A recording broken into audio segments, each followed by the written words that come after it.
hypothetical viewers, and welcome back to Shining Force Sword of Hajya. We are going to meet King Emil. Your Highness, the people of Cyprus have arrived. We're standing very far away from him now. I'm just picturing Chester like shouting this across the throne room. Your Highness, they're here! Just like, and the king is like, I can't hear you. Please come closer. Have they come for the Sword of Hajya? Yes, sire.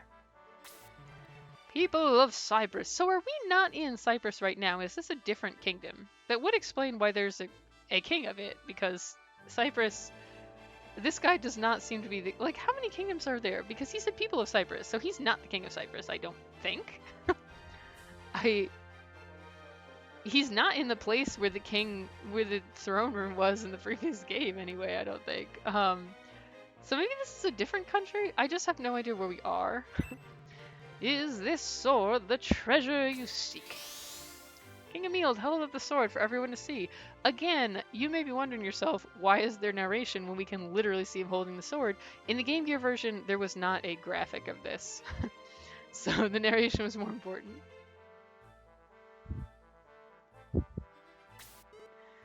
Yes, Your Highness, that's the Sword of Hajya. There's no mistake. Very well, then. Come reclaim it. Uh-oh. The ceiling's falling in. As you'd expect. Oh, wow. Oh, boy. I forgot that his face did that. I knew he turned into a monster, but hot damn, that is freaky as hell. I think it's the mouth that's really, I mean, the eyes are also messed up, but god, that's some teeth. That is like, well done game on this low-key jump scare. That's fucking terrifying. Imagine if this happened in real life. You're just talking to this normal person and their face turns into that. It'd just give you a heart attack. Wait, on second thought, I think I'll keep it because I'm actually... He's Gordon, right? I want to point out here that Gordon looks less freaky than the weird monster version of his own disguise. Like I think the eyes are similar, but his mouth doesn't look freaky. Gordon of Iom. Oh no, he's not the king. Where's the king? And how did we not notice he'd been replaced? I just want to say, I think this is something of a thing in JRPGs, because this is not the only game I've played where this is the thing where some important person is replaced by an imposter who is using magic to look exactly like them. And I'm always like, yeah, but like, even if someone looks exactly like another person, wouldn't you notice that they like don't know any of the things that person knows and they don't act like them? I guess Gordon is just so talented, he could perfectly disguise himself as the king. Or the king doesn't have any friends, so no one was going to notice that he was different. Honestly, actually, that is kind of a philosophical question, which is interesting, like, because magic exists in the world of this game, right? But it's clearly not super common to have these people who can like shapeshift and stuff. Our mages just cast like little fires, so that's clearly like a thing that these monsters can do, but that normal people cannot. So in real life, so basically what I'm saying is that it's not something that people of this setting think is normal or common. Much like in real life, there's no such thing as magic, right? That lets you shapeshift. So if someone physically looked identical to a person you knew, such that you were like, they can't be an imposter, they're physically identical, but they suddenly one day would just seem kind of off, like, what would you do? Would you actually say anything? Or would you just be like, hey, everything okay lately? You seem a little off. And if they were just like, oh, just stressed at work, would you just be like, that's fine, and drop it? Because honestly, I give characters a hard time for this in video games, where it's like, you weren't at all concerned about this, but when I think about it, people let stuff like that happen in real life. Not stuff like this where a monster took over and disguised themselves as you, but I mean things where like someone's behavior noticeably and alarmingly changes and people don't really do anything about it because they're like, well, I don't know what to do. So honestly, maybe I've been too hard on these characters. That's fair. And also, he's the king. What are they gonna say? He's not the king. Where's the king? I have some bad news for you, Chester. King Emil kept getting in the way, so I sacrificed him to Iom. Do you think Emil is the character at the start of the game? Was that King Emil? Because I guess that would leave us with one less king to explain what the hell he's the king of. You've murdered our king! You won't get away with it! Oh, but I have. Actually, that is an excellent point. He 100% got away with it. Well, he won't now. Anyone who opposes the mighty Iome will die. Uh-oh.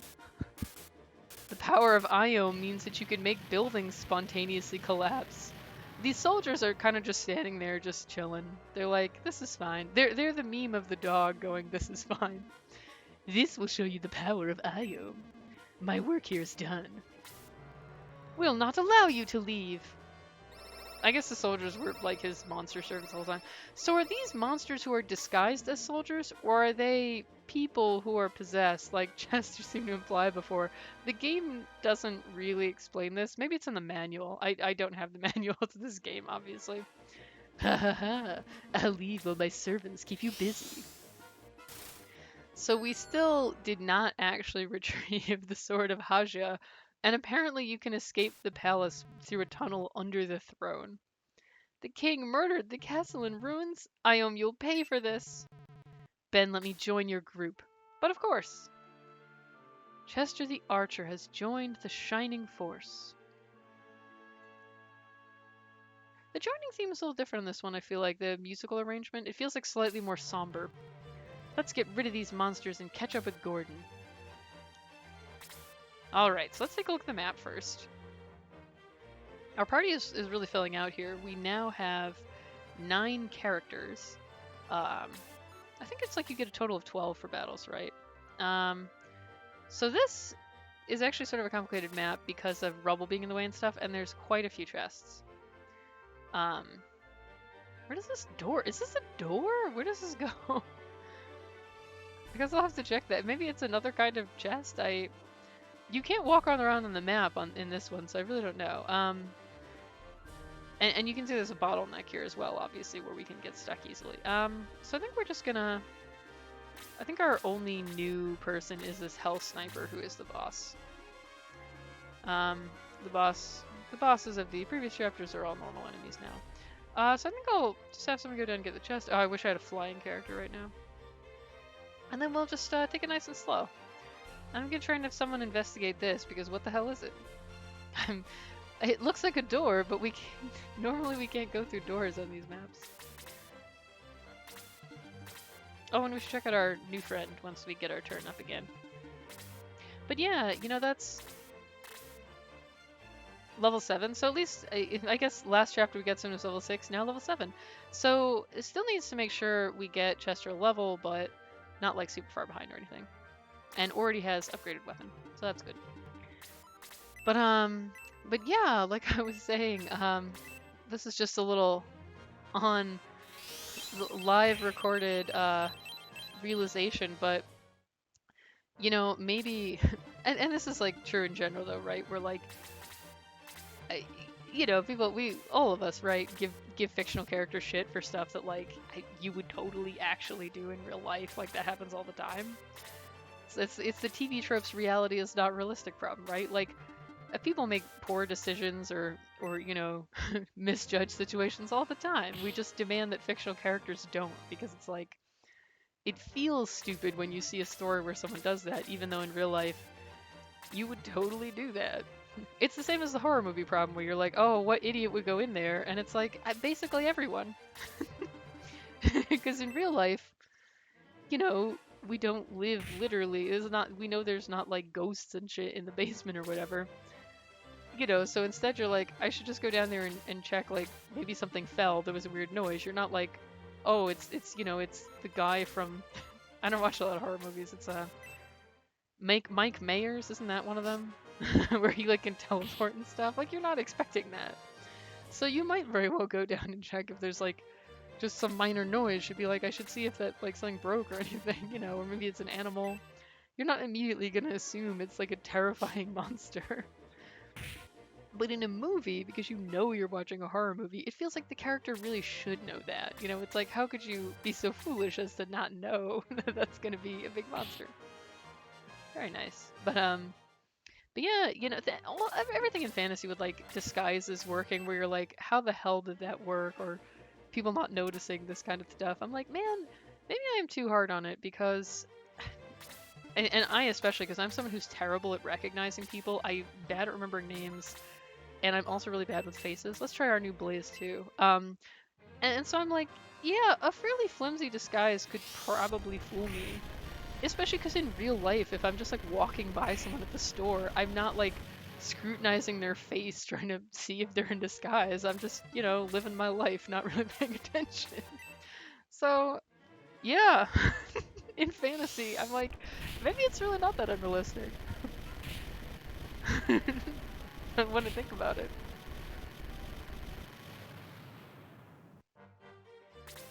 And even with the thing of like, how do people not notice imposters? Don't they act different from usual?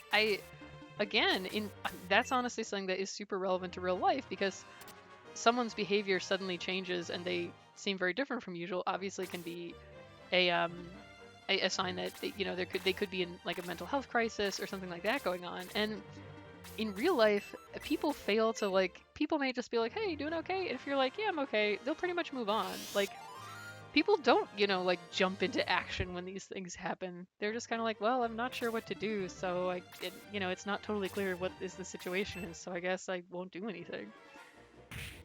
So yeah, maybe, maybe it's totally fair that characters in fiction are just as bad at this stuff as everyone in real life. And they like, in a way, have a better excuse since.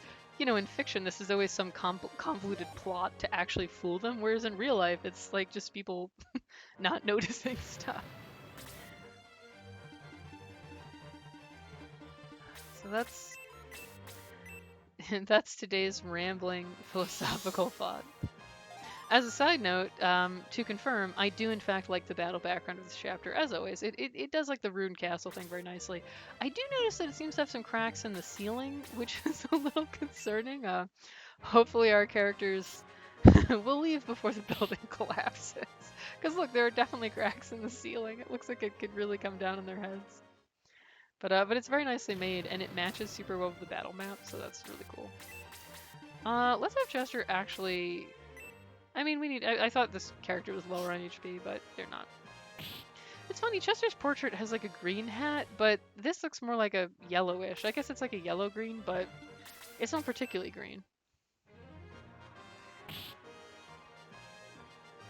Okay. But yeah, our quest to find the.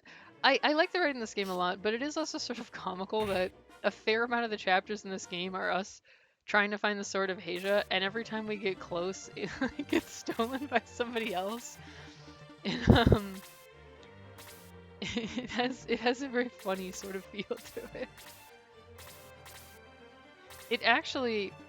This is going to be a very weird reference, so like prepare, but prepare yourself for this deep cut.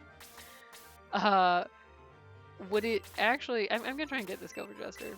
Slade can use some healing and get some extra that way. What it reminds me of is I've never played this game, but I saw someone do a very brief let's play of this game on the Wii called I think it was called Muscle March, where you use the Wiimote to basically um to do like you're one of a number of super buff people who like to hang out and get buff, I guess.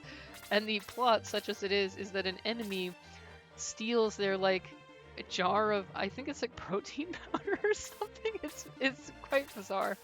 And you have to run after them and um basically as you're running, you have to smash through various like walls that are in your way by doing different poses with the Wiimote, matching the one on the wall. Like hence it's a motion control game. And every time you catch up to the person currently who has currently stolen your like protein powder, just as you grab them, they throw it to someone else who then runs off and you have to chase them. I feel like this reference would work better if anyone like on the face of the planet would had any idea what the hell Muscle March was. But if you had ever seen it, let me tell you, you would just this would be a real knee slapper for you. But it does slightly remind me of Muscle March. The every time we catch up to the person who has the Sword of Asia, they give it to someone else. It feels like we're about to, you know, smash through a wall while flexing to recover the sword. And I keep calling it the Sword of Hajya instead of the Sword of Hajya. Whoops. Saws about that. It really is. I'm having trouble remembering that that is not what it's called because I literally did not realize it was not called the Sword of Hajya until I had to look up a ROM to, for this. I was like trying to look it up and